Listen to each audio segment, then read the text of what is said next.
Ladies and gentlemen, boys and girls, thank you guys for tuning in to another segment of The Lab. We are having fun. We are moving forward. We have a special guest in the studio today, and I will introduce her in a moment. Got to get some things out there. First and foremost is your motivational speaker, your empowerment coach, your author, and your favorite baker's favorite baker, Coach Clee, coming at you. I want to thank you guys for tuning in. I want to thank you guys for all the love and support that you guys give. I want to thank everyone who showed up to the book signing extravaganza this past weekend. That was a huge success. We had Cy Emery, a.k.a. Coach Cook, Mr. Cook, with his books in attendance there too. So if you were available, we had a good time seeing people. If you were not, trust me, we will have more events coming down the pipeline. All right. This is going to be an interactive live. Okay. So do understand that sometimes by the time that you post your comments and I see them, there's usually about a 5 to 10 second delay. So I will get to them as I can, or even if I don't get to see them, I can see on the Coach Clee page. I can see on the YouTube page, but I can't see the comments on Clark 10.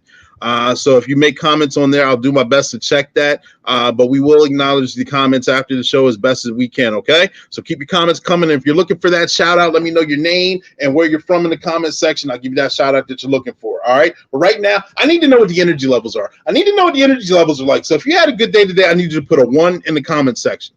Put a 1 in the comment section if you had a good day today. And I know everyone who watches the show and watches the channel knows I don't believe in bad days. I like to call them character building days because they're necessary for growth. You can learn from them. You can build from them. You need them to appreciate the outstanding days that much more better. So if you had a quote unquote a bad day, I need to put a 2. Looks like a peace sign. Put a 2 in the comment section if you had a character building day. Put a 2 in the comment section if you had a character building day, and hopefully tomorrow's a better day for you. If you had what I had, and I say this all the time, I had an outstanding day because I enjoy doing these lives. I enjoy bringing this information to the forefront. I enjoy sharing people's experiences. This is I wait for this. I live for this. This is outstanding to me. So if you had an outstanding day, I need to put a 0 in that jumping. Put a 0 in the comment section if you had an outstanding day. Put a 0 in the comment section if you had an outstanding day. It's kind of like this is a bubble, and you're right there in the middle of that bubble, and nothing can penetrate that bubble. Let me see. I'm going to put my comments. I see Flex and K's on. He's saying, what's up, Flex and K? I see Shayla had an outstanding day. BJ, he had a character building day. I'm sorry to hear that, BJ. I hope tomorrow's a better day for you. Let me go ahead and put my 0 right there. Did it go through? Yeah, there we go. There, Coach Clee 0. All right, cool. Let me go ahead. How do I take this back off? Playing around with the system too much. But we're already on the Facebook page. If you haven't already done so, make sure that you subscribe to the Facebook Coach Clee page. I said we're streaming live on Clark 10 as well. We're also streaming live on YouTube under the same name, Coach Clee. Okay. If you haven't already done so, subscribe to that page and look at the past videos, and we'll look for the ones forthcoming. Okay. We also we're on Anchor, the podcast. So if you're riding in your car, you can download the app Anchor and also listen to the podcast itself. And not right now, but when this live is over, you see it scrolling at the bottom, workwithclee.com. That's my website. And on that website, you'll see, got to go ahead and give the shout outs to the first book I wrote, March 4th, a motivational empowerment book on helping you find your own breakthrough. We talk about toxic people, toxic situations. We talk about taking care of yourself. It's like a roadmap to getting that breakthrough that you're looking for. Then the second book I wrote, Clarence Stokes, Herb Thompson, Jason Brown, and myself, we all wrote No Shade, All Light. It's 25 of our favorite quotes and what they mean to us. So it's over 100 quotes in this book with meaning. All right. You can check that out as like a small devotional or inspirational book. Hashtag Grudge is the book that I wrote during the pandemic. Got that out the way. Had a lot of fun doing this. We talk about holding on to a grudge. We talk about anger. We talk about mistakes. We talk about things along those lines. Les Brown said it best. He said, holding on to a grudge is like holding on to a hot piece of coal and expecting the person that you're mad at to be getting burnt. And instead, you just got to let that thing go and start the healing process. That's on the website. And the lab, that's not on the website now. It will be, but it is on Amazon. You can get your copy. The lab is a combination of collaboration, a former guest on the show. So many wonderful guests that volunteered their time are in this book. Their stories, a couple of guests that are no longer here with us in memory, Vera Cornish, Dave Myers, and Latasha Fry for Friday. You guys remember those? Those were fun times and amazing guests. They're highlighted in that book as well. So make sure you check that out. I'm going to jump to a video here quick. That just a quick video that shows the book signing extravaganza event that took place this past weekend. All right.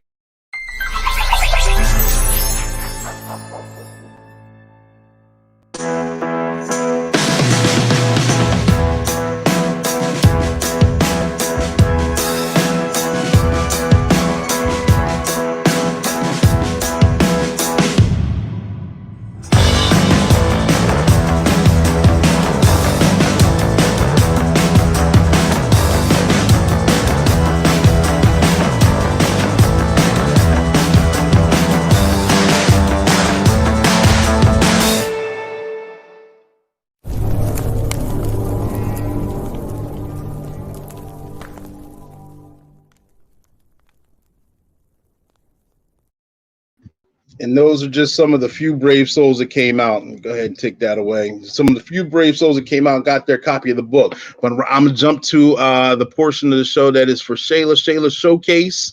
Where's this banner at? Right here. Shayla, you ready? Bring you to the stage here quick. Shayla, how's it going today? It's going well. I had a long day, but I'm here. I spent some time volunteering at a vaccine clinic, just doing that for half my day. So it's been a long day, but I'm here. All right. Well, I know you got to give Yeah, a shout out to our sponsors, so I'm going to give you the floor. Thank you. So I'm here with this week's Shayla Showcase. Thanks, as always, to all of our sponsors. We certainly could not do this show without you, so we appreciate you. A lot of these sponsors that I'm going to go over were also former guests. So first, we have ImageZar LLC. If you are interested in work from home opportunities, check out ImageZar LLC through their virtual call center. They offer home-based work solutions that empower you to think outside of the cubicle. You can contact Kiana Palmer, CEO, and check out our website at imagezarllc.com. And as always, we will make sure we have all of this information in the top of this live once we're finished here today. Moving on, we have the Pharr Agency. So if you're somebody who avoids applying for credit or has late payments, collections, or charge-offs, maybe there is a solution for you with the Pharr Agency. Tiki Pharr Walker is the CEO and owner of that. She is board certified and can assist you with restoring your credit. She can even help you get started with restoring your credit on your own. So that's without her services. She's also willing to help. You can contact Tiki at thepharragency.com or on Instagram and Facebook at the Pharr Agency, or simply giving them a call for a consultation at 877-297-9707. She handles repos, bankruptcies, inquiries, and evictions. All of those are welcome.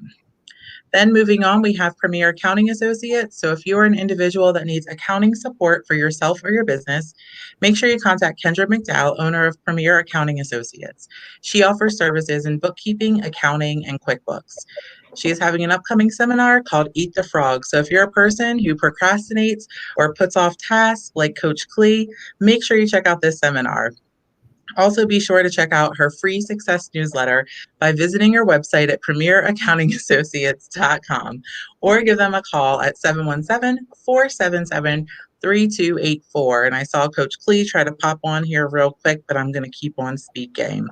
Last but certainly not least, some of the videos that you see throughout this broadcast are brought to you by Damon Buxton, owner of D2 Training Solutions. They use they use the latest of innovating and cutting edge technology to create a unique training experience for the end user. At D2 Training Solutions, they take boring out of training and allow for fun, interactive training that can be done at the user's pace. Contact Damon Buxton with D2 Training Solutions at D2 Training Solutions LLC.com.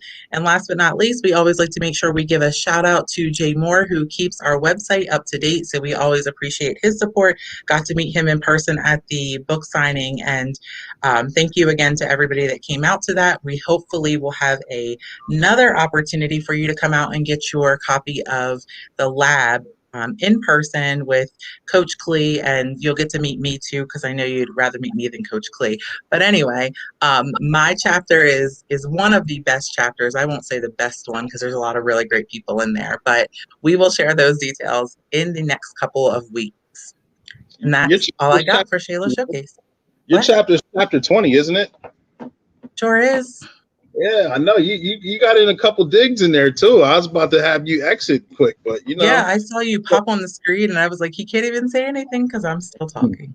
That was smooth. Anyway, I know. I just ignored it. Yeah.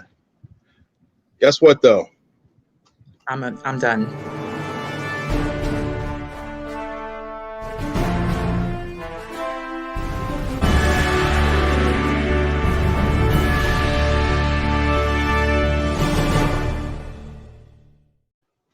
Ladies and gentlemen, boys and girls, I'm checking the other stream. I see Cindy Kirkpatrick's on. She had a good day today. I see Garth Warner's on. He had a character building day. Hopefully tomorrow's a better day for you. I see Sissy Seegers watching. Thank you guys for tuning in. Please tag, like, and share. But this is the moment that you guys have been waiting for. I'm going to introduce the guest. Bring her to the stage. She's a wife. She's a mother. She's a Pennsylvania state native. She is a scientist and has been a scientist over a decade studying in forensic human identification, DNA analysis. She has a PhD in the field. And for quote unquote, for some of you that are CSI techies, she is an actual CSI individual, but it's not the same way that you see on TV. Ladies and gentlemen, I want to introduce to you Jade J. Gibbons. Jade, how are you today? Let me take you off mute. Give her some likes, give her some hearts, give her some thumbs up, get the likes up, just show her some appreciation. That's just like a round of applause if we were in the studio. Jade, how's it going? Oh, I'm doing really, really well. Thank you for having me.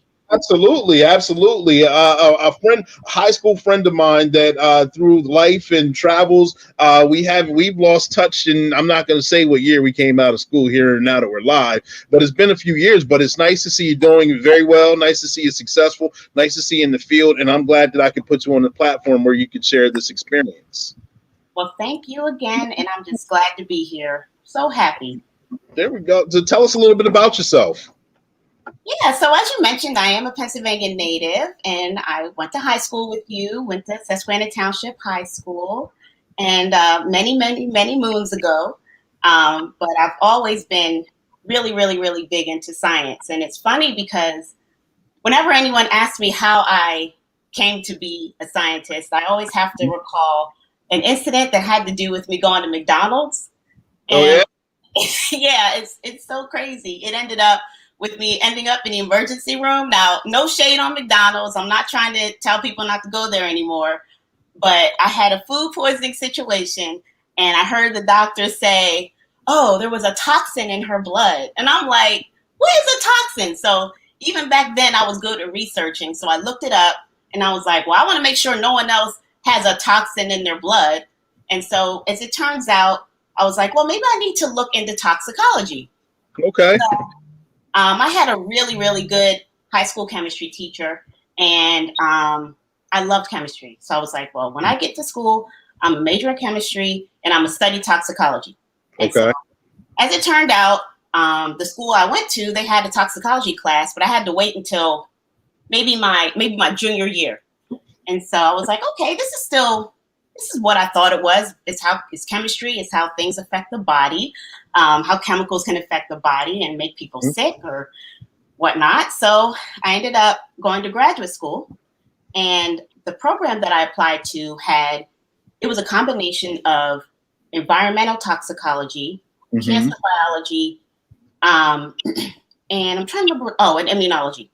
Okay. And so I was really excited to go towards the toxicology route. And so the actual name of the program was pathobiology, which is basically the study of human disease. Okay. And so I get there, and once you do your PhD in science, you have to pick a lab that you're going to do your actual research project and dissertation on. And so the lab I ended up going in, we ended up actually studying ethanol's effects on brain cell migration, and basically the downward effects of once the child's born, if they have some type of learning and memory deficits, that's known as fetal alcohol syndrome or fetal alcohol spectrum disorder. Excuse me. Okay. So my project was basically focused on molecularly what was going on behind the scenes that could end up with that a child or a baby can end up with fetal alcohol syndrome. And so now, what was the question exactly? Because now I started at the beginning, so now we can get into questions. Yeah, right now you're telling us who you are and how you got into the field of study that you're actually employed with. Oh, okay. So yeah, the story is real long. So it has a lot of twists and turns. I believe it. So I end up finishing my dissertation. That took a couple years, about 6 years for me to finish that. Then I did a postdoc, but most people that go into academia, they know that they want to either be a professor or they want to figure out a way to get as far away from academia as possible. So I was in group 2. And I knew that it wasn't in me to be a professor at that time. because, and like, when you're a professor, you have to write grants, you got to beg people for money. You're just going through all these hoops trying to get tenure. So I was like, you know what, this isn't for me. I need to figure out a way to apply all these 6 years of learning to something really interesting that can keep me engaged. So I really wanted to go into biotech. And at that time, biotech bubble had burst. There was virtually no biotech jobs. But I did what I thought was the next best thing. I found a postdoctoral program that was founded by a group of people that worked in biotech. And I guess they kind of shut down what they were doing. So they said, you know what, let's pivot and let's train the next generation of biotechnology students so that they can have a pipeline and then go into biotech. And so I did a postdoc program in that program. Now that was down in North Carolina Central. And so in Durham, North Carolina. And it was only a 2-year program, but compared to what other programs paid and the type of experience I would get, it was top notch. And so I spent a lot of time, like actually it was a brand new building and like I could order whatever I wanted. I got to set up the lab. I had to design the experiments and I really, really, really enjoyed that. But then it was like, I'm only here for 2 years. I need to get a job. And so the man I was in love with, he was from Southern California and he always wanted to go back. But we met up in Rhode Island where I did my PhD work. And so he was like, you know what? I'm going back out to Cali. And I was like, well, I need to start applying for some jobs because you're not going without me. So I found a job and it was called forensic scientist. Okay. And I personally, Coach Klee, have never watched CSI in my entire life. So I didn't know what it was all about. I knew it had something to do with forensic science, but I didn't know what.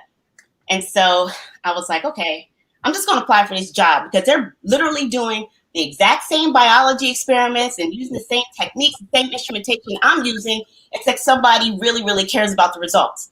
So when you're on research, only like 3 or 4 people care about what you're doing, unless you're really working on something very popular. But your project becomes your project. It's your quote unquote baby. You've nurtured it. You've worked with it, and no one else really cares. So it's like, unless you're working on some like really cutting edge, really novel, interesting work, which is few and far between, you don't really get the opportunity to see the big picture and the broader impact you're having on science.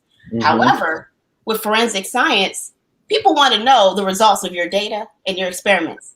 Did he do it or did he not do it? Exactly. And so once I saw that I could do that with this field, I was like, okay, this is for me. So I fly out to California, I do the interview, and I say to myself, if they have someone else that has the experience of doing the forensic science and it's against me who doesn't, they'll probably pick that other person. But I was okay with that. It was a character building thing, right? Where it's like, I got the experience of going out, having an interview, but I had a feeling that if you're going to bring me out, you're going to hire me because I feel like I do very well in in-person interviews. And so they called me and I was shocked. I was like, who, me? They said, yes, you. We want you. But first you got to take a background check, and you have to do a polygraph. So, that's pretty scary. So I go out and do the polygraph. Everything goes well, and I'm a forensic scientist. So I tell my postdoc advisor, he's like, so what are you going to do? And I was like, I don't know, but I'm going to go and I'm going to do it because I got hired. I got a job. I'm out, So that's how I got to be a forensic scientist. And in my laboratory, we have different sections that do different things. So we have drug analysis, where if you get pulled over and you have weed in your car, they'll take it, they'll test it, make sure it's actually right, make sure it's actually drugs, and then you get charged. And then, maybe not marijuana, but you know what I'm saying. And then kind of controlled substance. Controlled substance, absolutely. As a matter of fact, it's called the controlled substance section. So we have controlled substances, we have firearms, we have alcohol, we have forensic biology, DNA. And so that's the section that I was assigned to. And so that's how I became a forensic scientist in the forensic biology section doing DNA analysis. Okay. All right. Wow. Look at that. Hold on before we go on to the questions. I see Kia Hannah's on. She gave you can I pull? There it is. She said, hi, Jade, and give you a whole bunch of wavy faces. I see Lauren G's on. She's intrigued about your story as well. And a couple other people, I already shouted them out. Yep. See, I'm getting some behind the scenes advice on some stuff that I already took care of. See, it's all right. But so you told us about how you became a forensic scientist. How interesting is the job itself?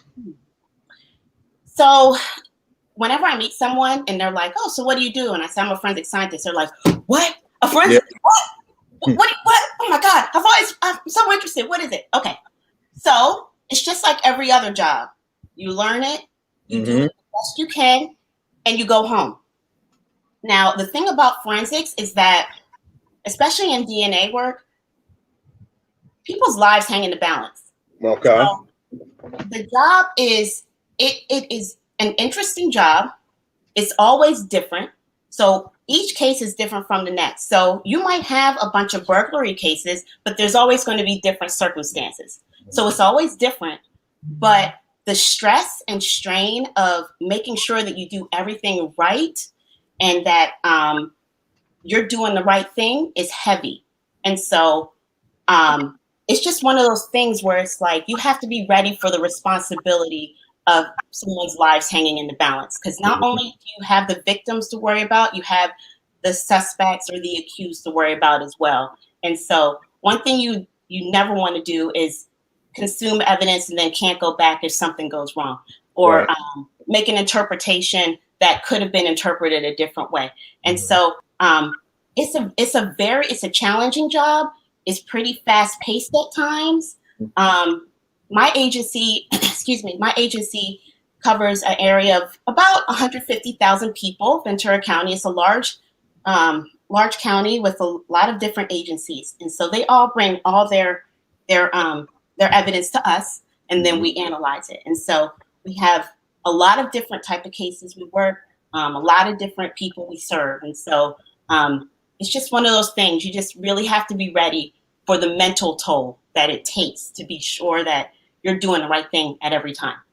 I believe that. And I know you got to be, it's a lot of responsibility. Like you said, a lot of people's lives are in the balance, and you don't want to interpret things incorrectly. And I know a lot of people may be watching who are actual CSI fans and believe that you may actually come out to like a high profile type of incident where you're going to show up with a magnifying glass, a van with all this tech, and you're going to have this incident solved within like 2 hours or something like that. Can you dispel the TV version of CSI and actually give a little insight on like you get called out, or you get the information on the incident that took place, you're called to do your thing. How would that start, and how long would the actual completion be? Sure. I'd be happy to explain that. No one's ever asked me this question. And let me tell you something. I've watched your show, and you ask really good questions. That is a gift of yours, and I wanted to tell you that before, but I forgot. But you're really good at it. You're doing your thing. I'm telling you that. Okay. Money dance on that. Thank you. Okay. However, to answer your question, such a good question. Okay. So basically, one thing I didn't tell you is that when I first started, I did go through crime scene training, and I was in the rotation to go out to crime scenes. But then when I realized that they're going to be calling me in the middle of the night, I like to get my beauty sleep. I ended up having a child. Like, it just kind of wasn't conducive to the type of lifestyle that I wanted to live. So I have had the experience of going out to crime scenes. I've been trained in it. However, in our agency, we have a designated crime scene analysis unit. And so they go out to every single crime scene. They collect evidence and they bring it to us. Or the detective on the scene brings it to us. So something happens, a crime happens, the crime scene investigators go out, they collect evidence, we get it. So then in between the time it takes, depending on the type of crime, right? So if it's a homicide or something that needs to be worked right away, we'll start it probably within 2 to 3 days. Now, once it gets into the laboratory, it depends on the type of evidence we have.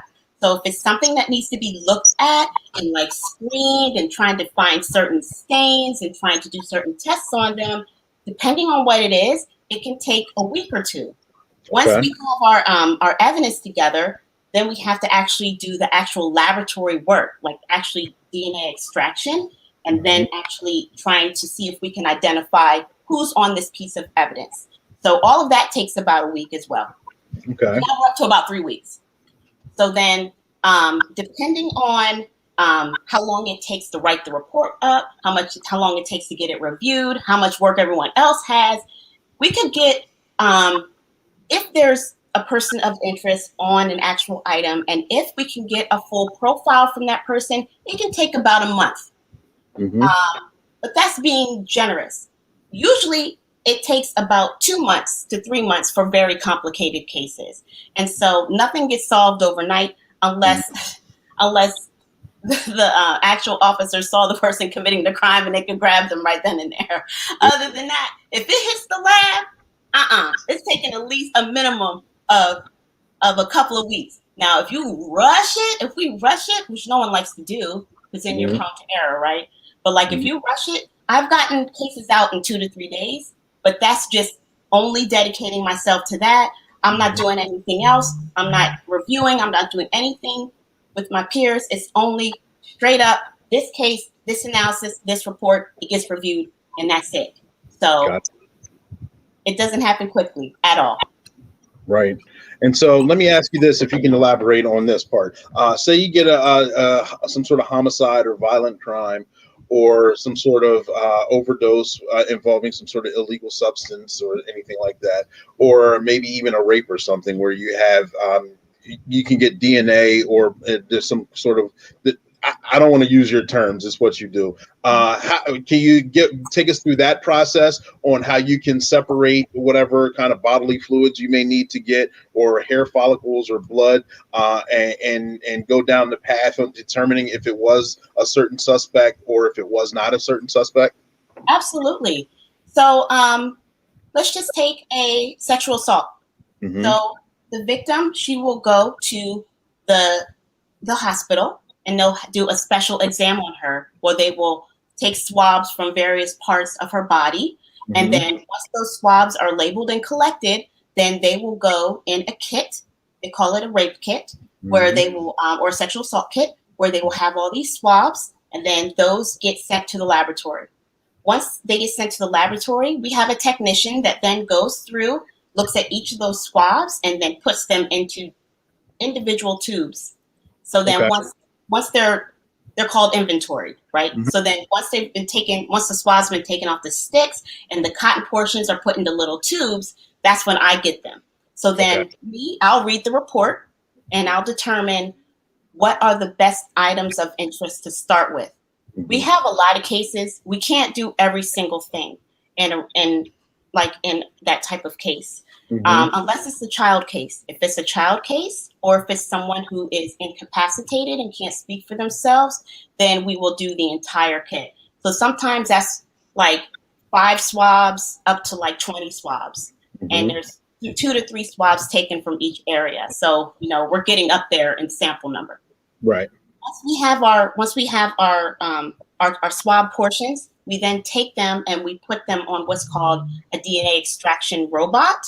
We'll do a robot, or we'll do an actual manual extraction that actually takes the cells off of the actual cotton pieces, bursts them open, and then I'm able to separate the male fraction from the female fraction, basically. Oh, wow. And so that's called a differential extraction. And so once the 2 parts are separated, then I can go about quantifying how much DNA is in each of those samples. And then I go to actually taking the samples and amplifying certain regions of the DNA that are known as genetic markers. Once I can amplify these certain regions of DNA, I then put it on another instrument that reads those segments. Okay. And that's how I end up with the DNA profile. And so once I have the DNA profile, one of 3 things can happen. One, I have a reference sample from a suspect, and I can compare it right away, and I can say if this person did it or not. Number two, I have an unknown sample, a nice full profile, and I can put it in a database. And number three, I get a profile and it's not good enough to do anything with. And so in that case, I either have to go back and look at other evidence, or we're just stuck and we wait for more investigative information or more evidence that can be useful. Okay. All right. Does that answer your question? Okay. Yes, it does. Yes, it does. Very eloquently. Thank you. I see Sylvia's on. She wanted to give her shout out. She's saying hello to me and Shayla and Miss Jade as well. Thank you, Sylvia, for tuning in. Please tag, like, and share. See, on the other stream, Darren Cotton, is watching. Thank you also for tuning in. And Jade, let me ask you this. Have you ever been called to court to be expert witness on certain incident or case or anything like that? And if so, what kind of experience was that like? So yeah, I've been called to court a few times. What's interesting about DNA is that we don't go to court very often because our data speaks for itself.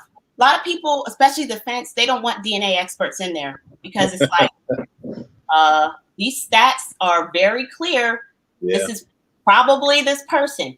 We seldom go, but when we do go, I personally, I'm kind of weird in this respect. I like to testify.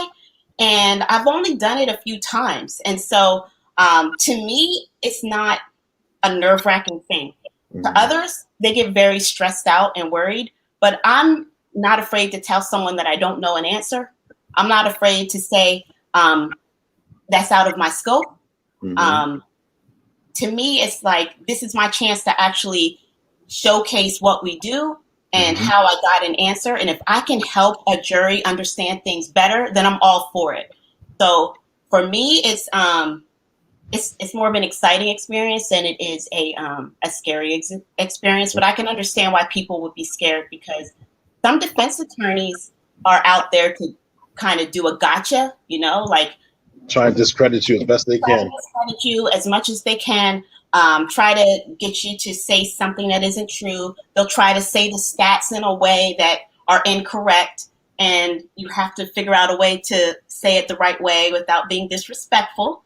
So for me, it hasn't been a bad experience, but I have heard horror stories where it can be really bad. Okay, thank you for sharing. I agree with you. Fresh out the gate, defense attorneys can be very intimidating and scary, especially if you watch a lot of TV. You start seeing those rapid fire, I'm gonna trip you up kind of questions and think, oh man, they're gonna get me. But then after you've done a few of them, you realize you don't have to know everything. A lot of things have been so far and in between. I don't recall it's true. Is you're not fabricating anything, and I just know that the rapid fire questions start coming in. I've seen people and I know people that, excuse me, can you repeat your question? Just slow them down. You're going to come at me. I'm going to come right back at you. I'm sorry. Can you repeat the question? That's right. I've done that before. I did that to you earlier. I know. We got a question right here from Pulled Up Reality TV. Are you mentally affected by any of the cases that you take, or is there something that or there's some things that you become numb to? That's a good question. So yeah, I am affected by them. When I first started, there was something I've never heard of called a hot prowl, which is when you'll be in your house watching TV at night, and then someone will just pop in and like rob you, and I'm like, why would anyone do that? Like, so my first year or two, I was freaked out. Like, I am not gonna lie to y'all, I was freaked out. Like, oh my God, someone's gonna hot prowl me. It never happened, thank God. But like that kind of stuff takes a toll, and so like the whole like the sexual assault thing, each time I do a sexual assault, I can feel. I don't want to say I can feel the pain of the victim because I personally, thank God, have never had that happen to me.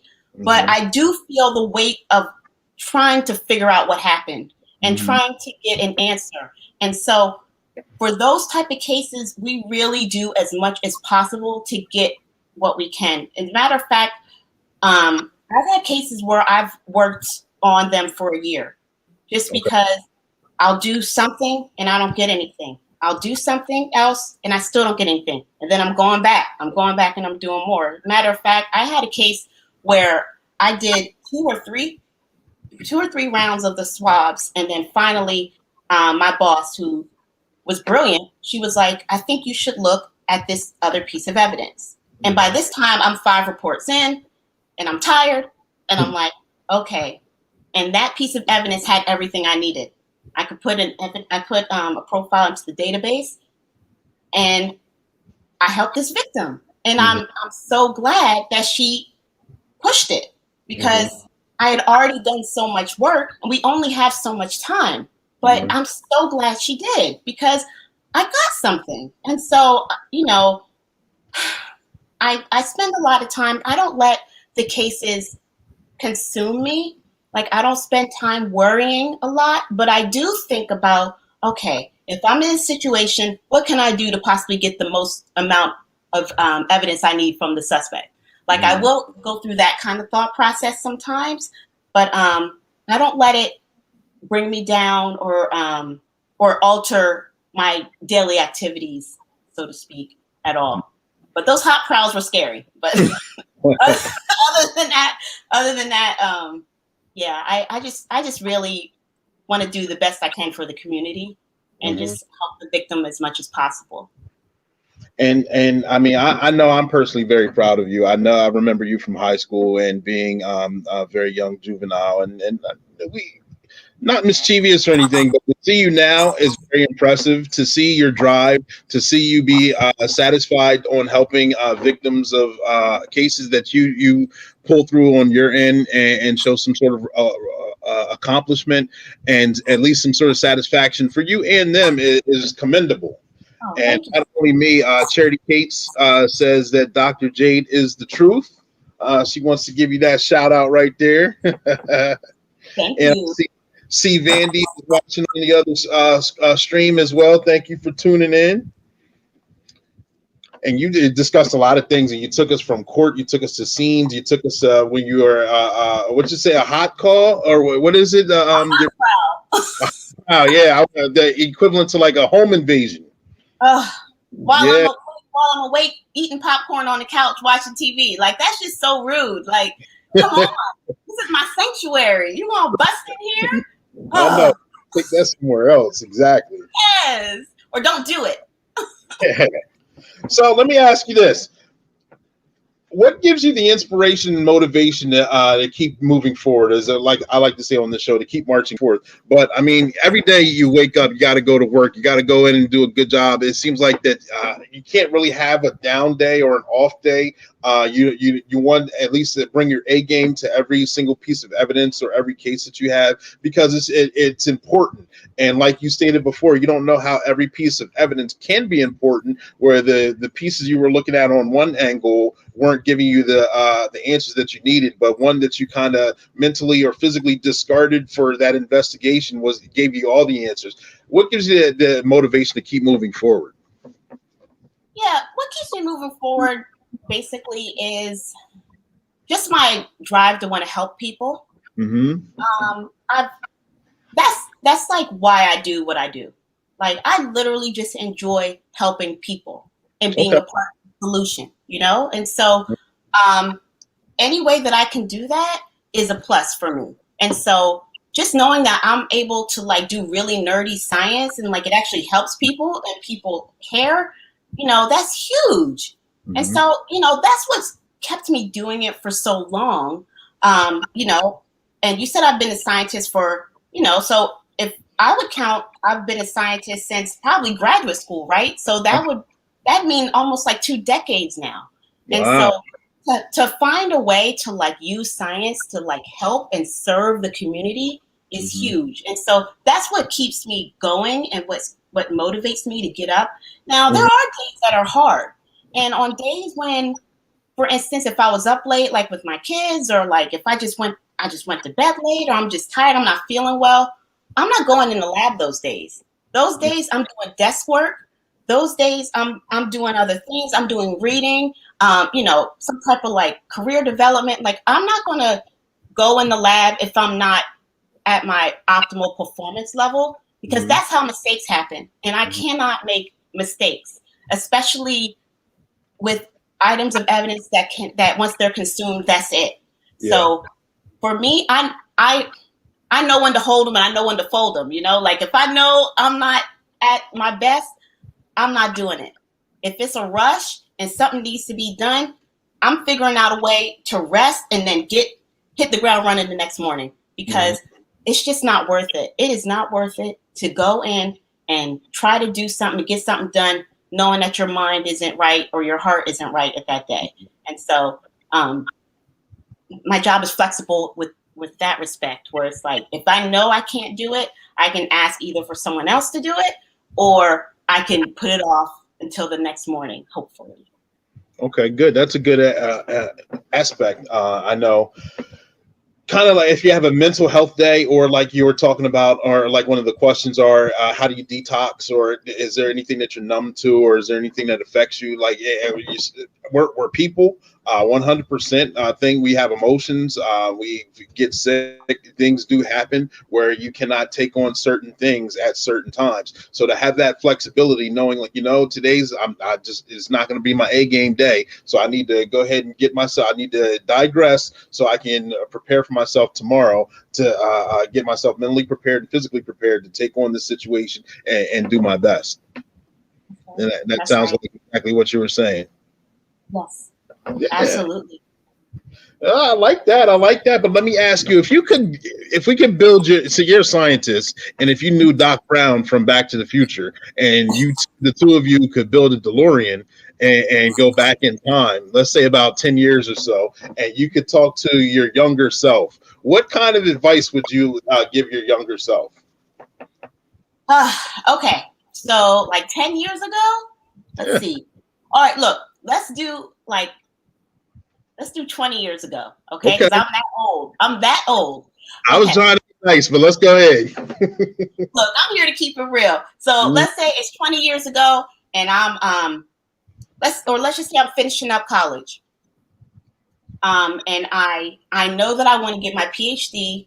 I'm telling myself to spend as much time working on my PhD that I'm spending on networking and character building and figuring out a way that if this doesn't work, you have a plan B.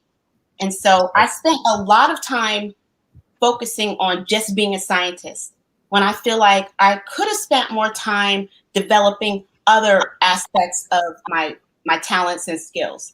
And so that's probably what I would tell my younger self. I would say, get ready for a plan B, or at least hone one of your skills that you really, really, really enjoy doing, so that you can do that on the side. Because now, 15, 20 years later, everybody got a side hustle. No one's doing just one thing. Everyone's multitasking. Me, I'm really good at being singular focused. This is my road. We're doing this, that, and the next. I have spreadsheets. I have Word documents. I'm a planner. But it's like, I wish I would have taken some time to learn about tributaries in life, and thinking of other things that you can do, and building more than just one muscle. And so that's what I would tell my younger self, to work on other things besides the main focus. Okay, good answer. And that kind of segues in that was a 2-part question. The second part of the question is, if somebody's watching you, if let's say an 8-year-old little boy or girl's on the other end of this monitor right now, watching it either live or watching the replay, and they never heard of you, and they're watching and they're enthralled, and they want to grow up and be just like you. They're hearing this story like, I want to be just like her. What kind of advice would you give an up-and-comer? So for an up-and-comer, I would say to really take the time to shadow people. So if you find that there's a career you're really interested in, figure out a way to meet that person or meet someone that knows that person, and just figure out a way to shadow. And so I went to Chestnut Hill College for undergrad, and they had an alumni undergrad program where you can depending on your major, they would match you up with someone who's working in that career field. And so since I was in chemistry, I went to the Campbell Soup Company, where there was a lady who was working as a chemist for Campbell Soup. And so those type of experiences are invaluable, because it's like to actually make the connections with people and to actually see what people do on a daily basis. You think it's one thing, and then when you go in there and you see they're literally just in a lab, just adding one drop of liquid to something and then walking away for the next 2 hours, and then you're like, did I miss something? What happened here? You know? And then you're like, I don't want to do this. But you spent 17 years in school, right? So it's like, if you know you want to do science and there's something really interesting that you think you want to do for the rest of your life, spend your time building a network and shadowing and asking questions. And nowadays, you can go online and learn anything you want. You can go to YouTube University at age 12 and pretty much have 3 degrees by the time you finish high school. So it's like, now it's so easy to find information. And so I would tell an up-and-comer to do as much as they can with the networking and shadowing and volunteering and just getting out there, because there's really, really no substitute for experience, actual experience, and doing and seeing and being a part of something. So that's what I would say. That's a good answer. I like that. And just like you said, that for the YouTubers out there, for YouTube University, you can learn so many courses basically overnight. And I recommend that as well. Information is so available, but not to forget, again, about how important networking really is and how important it is to, as you said, shadow someone, because experience begets experience. Iron sharpens iron. You learn so much to what somebody else did, and they could teach you all the quirks and ins and outs and get you in the right circles, and it's just so many things are lost without the actual social aspect of the information. Absolutely. Yeah. Look at I got Jade Gibbons in the lab. Yeah, she works in the lab, and we're in the lab right now. Tell her you want to get their pen. We're having a good time. In the lab. I see. How do you go about challenging yourself daily? I know that something like you talked about, you had cases that were high profile. Other times you have to work on career development or reading or things like that. How do you challenge yourself to at least get the best out of a day? So with respect to my job, I challenge myself by volunteering to do things. So part of what I miss about being in research is actually the discovery and figuring things out that are new. In forensics, we don't do any of that. There's no discovery. We have to do everything the exact same way, because we have to be confident that the reason why we got this result is because this is the result. Not because we changed something, we messed around, we added a little this there, took that out. There's none of that. Everything has to be done perfectly and the way it's supposed to be done, right? So whenever there's an opportunity for me to volunteer, I'll volunteer to train people. I like to train, I like to teach, I like to answer questions. So I'll volunteer to train. I'll volunteer to do validations, which basically is a study within our lab in order to bring new technology on board. And so you have to go through a series of different experiments and different studies in order to show that this new technology is just as good, but hopefully better than what you're doing, and that it's accurate, reliable, and precise. And so those kind of studies take a long time to do. And that's literally the only time when you get to kind of learn stuff that's new, do different things, do different experiments, add a little this and that. That's the only time when you can do that kind of thing. And so, as a forensic scientist, that's literally the only time that I really get a chance to work my research muscle, so to speak. And so that's how I challenge myself as a forensic scientist, by trying to volunteer to train and tutor, and then also to be a part of the validation studies, trying to get new things on board. Okay. Now, how do you find balance and juggle? I mean, you're a wife, you're a mother, you're a forensic scientist. I mean, that seems like each and every one is a major piece of the puzzle of your life, and losing one piece means you won't be able to solve the puzzle. How are you able to keep your puzzle intact? Well, that's assuming it is intact. So let's just assume everything's intact and it's and we're good. I'm making an assumption. You're making assumptions. No, it's a good assumption. It's hard. It's really hard. There's a lot of things that I wish I could do more of. There's a lot of things that I wish I had the motivation to do, because a lot of times, for instance, like I wish I had the motivation to work out every day. I have no excuse. I can do it, but I'd much rather lay on the couch and rest. So it's like there's times when I wish that my motivation would be different. But then it's also times where I say to myself, what feels good to you now? Because if you go and work out and you're not in the right mindset, there kind of isn't a point. And so I've done workouts where I'm like, I'm just going to do it to get it done with. But then I don't feel good after. There's a big difference between, oh, you know what? I can't wait. I'm going to go work out. And then after that workout, I feel good. So it's like, what's the point in doing something if you're not going to give it your all? And if you're not going to be able to receive the benefit of it? Because it's already being blocked by the negative thoughts. And so I just try my best to focus on what serves the moment. So like if there's times when I need to play with my daughter because, you know, she's bored and she has nothing to do, and then I'd much rather just chill. But if she's there, I'm going to go play with her because it's like she's the priority in that moment. And so I'll do what I need to do. If my husband's like, hey, you know, let's go over here. I want to talk about work or whatever. Okay, I'm not doing anything else. Let's do it. So it's like it's all about meeting the moment and just doing what you can to be the best person you can in that time. There's times when my best won't be as good as it was last week, but that's my best at the time. But I can't let that hold me down. I can't feel bad or stressed or upset about it because I know that there's going to be a time when my best will be different or it'll be better. So I just try my best to do my best when I can do it. And that's it. That's how I try to balance. And I'm sure I'm not doing it right most of the time, but that's the way I've made it this far. So understandable. And like you say, you may feel at least that you're not doing your best, but putting forth that effort and striving to do your best, it's leaps and bounds ahead of the rest.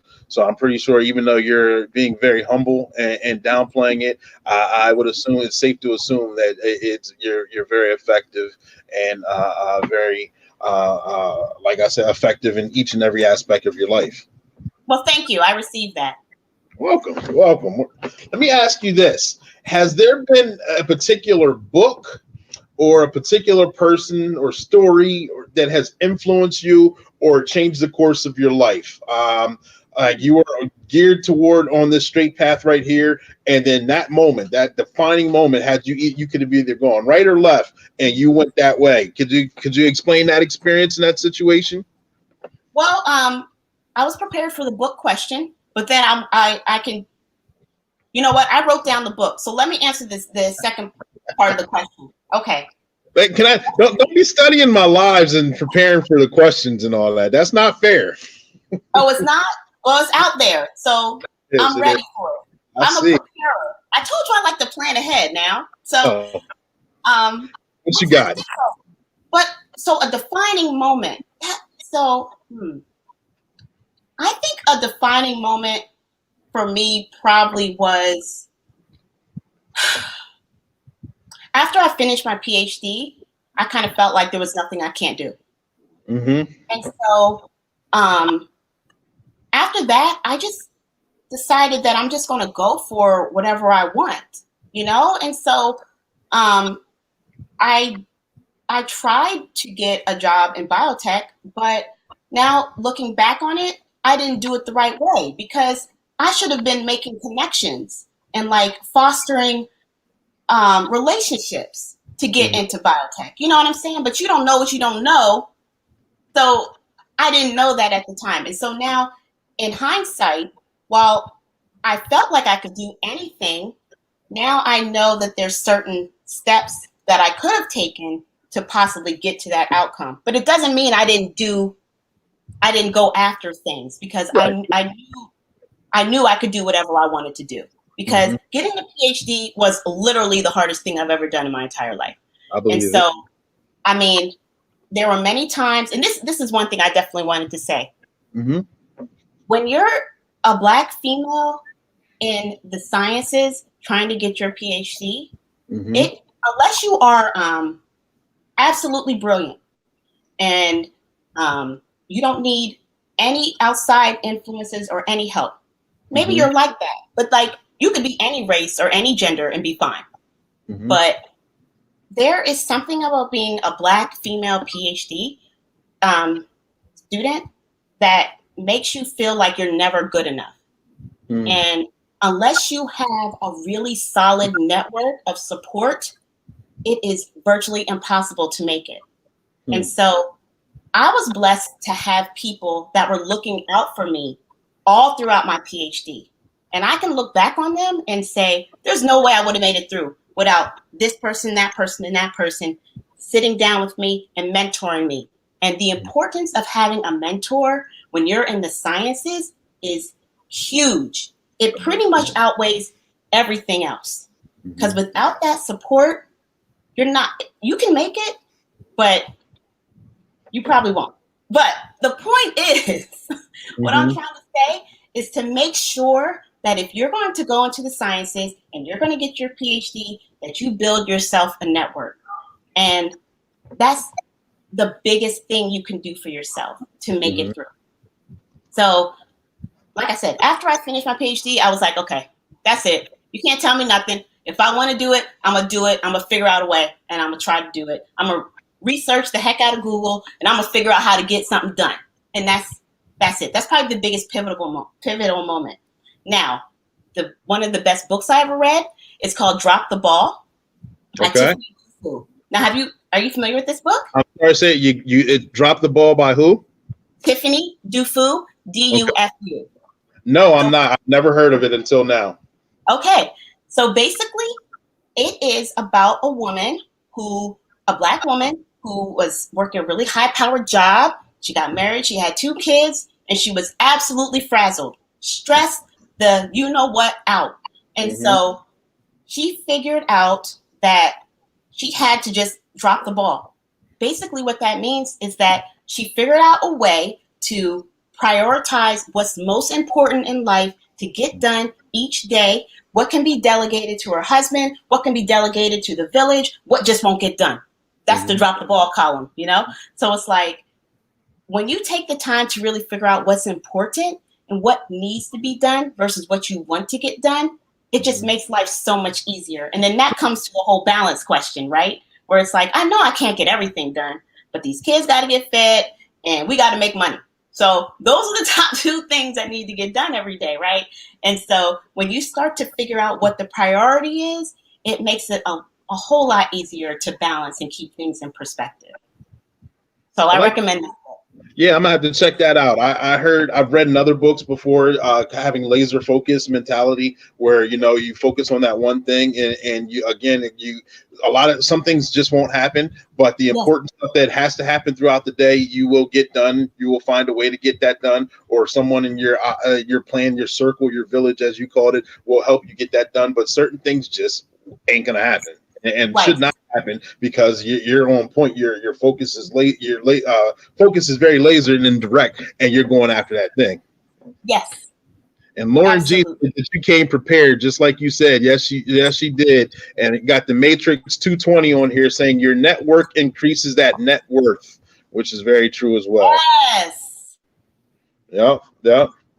So right now, we talked about a bunch of different things. I'm honored and I'm proud to have you on the platform. And through the course of conversation, I don't know if I may have forgotten anything or your memory was jogged on anything. So right now, I'm going to turn the platform over to you. The floor is yours to express any kind of information, knowledge, or feelings that you would like. I shared everything already. And I just really want to really emphasize the importance of mentoring and making sure that you build yourself a network and you have support on everything you try to do. No one can do anything on their own. It's not happening. And so when you find out that you have people that have your back and can really help you accomplish what you want to get done, that you see that makes things so much easier. So that goes for the sciences, and I'd imagine that goes for pretty much any field anyone could get into. So make sure you build yourself a network and stay focused and just do as much Google internet research you can do and just make it happen. That's it. There we go. Thank you. And I appreciate you. You came on here, and I wasn't going to say this, but I know you kind of, I hope I do a good job. I hope I'm a little nervous. You did fine. I was nervous to have you on the show myself, just for the simple fact that I'm interviewing a PhD.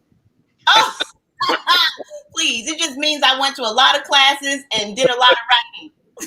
I know, but it was very nice to have you on the show. I appreciate everything. And Jade, I do these shows for one reason and one reason only. Do you know why? Yeah. I put you on with something else. You want to get people out there and let people see what people are doing and just bolster them and let people see what's out there. That's smooth. Stay still. Stay tight. Stay right there.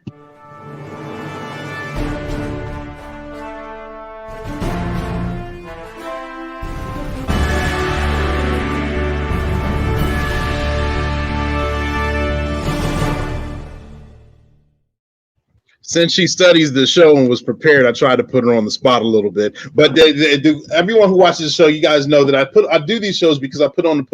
And I say that to say this: if you've got a business, a product, or a positive message that you're looking for a platform to get that information out on, inbox me, text me. The website's going below. Let me know. Get a hold of me, and I will schedule you a time. I got my own lab. We're not talking about Dr. Jade's lab. We got the lab. We'll tell everyone to get their pen and their pad. We'll have a good time, and we'll get that information out there. Again, if you've got a business, a product, or a positive message, let me know and we will share that information. I want everyone to live their life with the purpose and evolve so hard. I'm going to bring her back up to the screen real quick right there. I tried to trip her up a little bit, but it wasn't working. I forgot that quote, the put on. That's pretty dope. I forgot, but I knew it. I said it a different way. You did. I was impressed the way you had the concept. You had the concept. She's proud of you too. She enjoyed the show as well. Thank you, Kia. And Jade, I know you already know what's coming down, what I'm about to ask you, but I do have first and foremost, I have a special gift for you that I'll have to get to you. I'm not going to let you know what it is. It is a surprise, but for you donating your time to bless the platform, I'm going to donate something on me saying thank you on the behalf of you coming on the show and sharing your experiences and knowledge. So thank you very much. Oh, you're welcome. And thank you so much for having me. This was so much fun. Yeah, it is. I know. I got a special guest coming on next week. You have any idea who that guest is? I wish I did, but I don't. And if I did, I wouldn't say it anyway. I appreciate that. Since I know that you're prepared for the question, I do trust that you're going to watch next week anyway and see who that special guest is and what that special guest is, who they are, and what they have to offer. You have to promise to text me right before so I can just jump on because you know my memory. I got you.